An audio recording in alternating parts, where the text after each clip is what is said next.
دوگوره رجب طیب اردوان د عالمی رهنماو سره ملاقات کوي.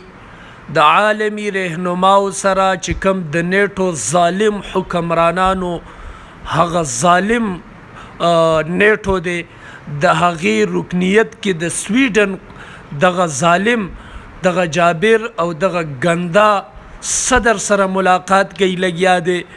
دا د امت مسلمه په زړه باندې او په ملا باندې خنجر والدي د رجب طیب اردوان د دې منافقت به مونږه عالمی طور سره بایکاټ کو. تاسو وګورئ. بسم الله الرحمن الرحيم نحمده ونصلي على رسوله الكريم أما بعد فأعوذ بالله من الشيطان الرجيم بسم الله الرحمن الرحيم إن هذا القرآن يهدي للتي هي أقوم ويبشر المؤمنين الذين يعملون الصالحات صدق الله العظيم. عزتمندو نن زه تاسو ته د قرآن کریم د عزت او د عظمت او د ناموس په سلسله کې یو ډېر اهم پیغام را د یو ډېر اهم پیغام بیانولو دپاره حاضر شوی او هغه دی د قرآن عزت او ناموس او د امت مسلمه بېبسي. عزتمندو قرآن یو داسې عظیم الشان کتاب دی چې د دې عزت باندې یو حرف هم نشو پرېښودلی. دا یو داسې عظیم کتاب دی چې دا کتاب صرف د مسلمانانو دپاره نه بلکې مونږ امت مسلمه ته دا خول غواړو چې دا عین انصاف دی، دا بالکل انصاف دی چې د قرآن بې ادبي کول هغه د پانسۍ حقدار دی.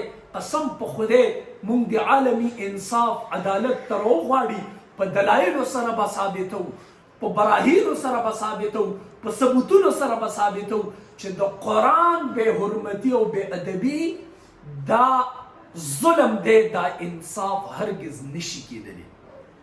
د دې د وجې نه نن زه تاسو ته ویم چې هغه ترک، هغه ترکیه چې هغې ته مونږ ټول مسلمانانو کتلو، هغه رجب طیب اردوان چې د هغې د فتح کولو مونږ دعاګانې کولي، د دې ظالمانه قدم چې هغه به هلته کې په ترک کې غټ غټ بیانونه ورکولو او دا به یې مونږ د امت مسلمه او د قرآن د عزت دپاره یو ځای هغه د ظالم نیټو ممالک سره شامل ترکی حکومت هغه نن صرف د پیسو په خاطر باندې څه کوي دا وګورئ، دا وګورئ. دی چې دی د دې ظالم سره ملاقات کوي، دا وګورئ جی د دې جابر سره ملاقات کوي، دا د سویډن وزیر اعظم هغه چې دی نو هغه سره ملاقات کوي او هغه څه وایي ګورئ، دا وګورئ، دا هغه تصویران دي، دا لږ وګورئ چې دی د مسلمانانو د دې ظالم د دې جابر حکمران سره د څنګه ناست خاندي، لاس ورسره ملاوي او د دې نه بعد دا وګورئ جی باقاعده طور سره په نیټو ممالک کې د دې شمولیت فیصله کوي. دا اخیری تصویر وګورئ د امت مسلمه د صلاح الدین ایوبي نوم چې مونږ کم ورکړی هغه نن څه کوي، دا وګورئ د چا سره ملو شوی دی، وګورئ د چا سره ملو شوی دی. عزتمندو دا د مسلمانانو په ملا باندې چوري والدي، چړې والدي، د مسلمانانو هغه لیډر چې هغې ته د صلاح الدین ایوبي ثاني نوم ورکړلی شوی هغه لیډر نن هلته کې دبردوز شو. هغه د دنیا د پیسو نه، هغه د لالچ نه، هغه چې دی نو ډېر زیات متاثره شو او څه یې وکړه د قرآن د بې حرمتۍ والا کسې د خپل ګروپ په هغه ظالم ګروپ کې شامل کړ. هغه نیټو ممالک چې د هغې ظلم او بربریت پوره دنیا ګوري لګیا دی.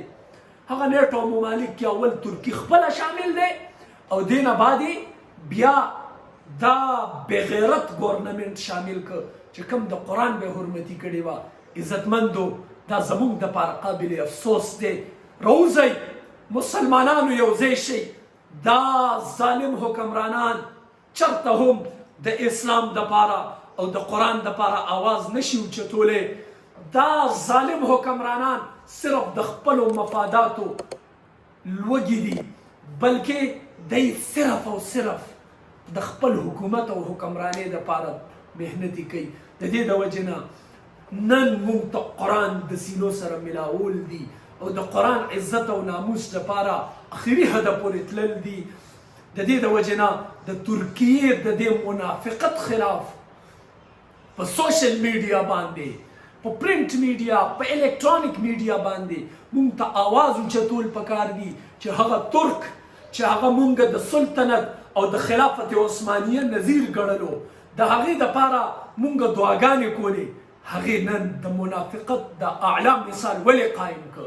د دې د وجې نه دا آواز تر ترکه پورې رسول پکار دی موږ ټولو ته چې ترک خلقو ته دا پته ولګي چې ګوره موږ ډېر زیات ظلم وکړ چې نن د قرآن د عزت او د ناموس د هغې آواز مو دباو کړ. ډېره ډېره مننه. السلام علیکم ورحمة الله وبرکاته.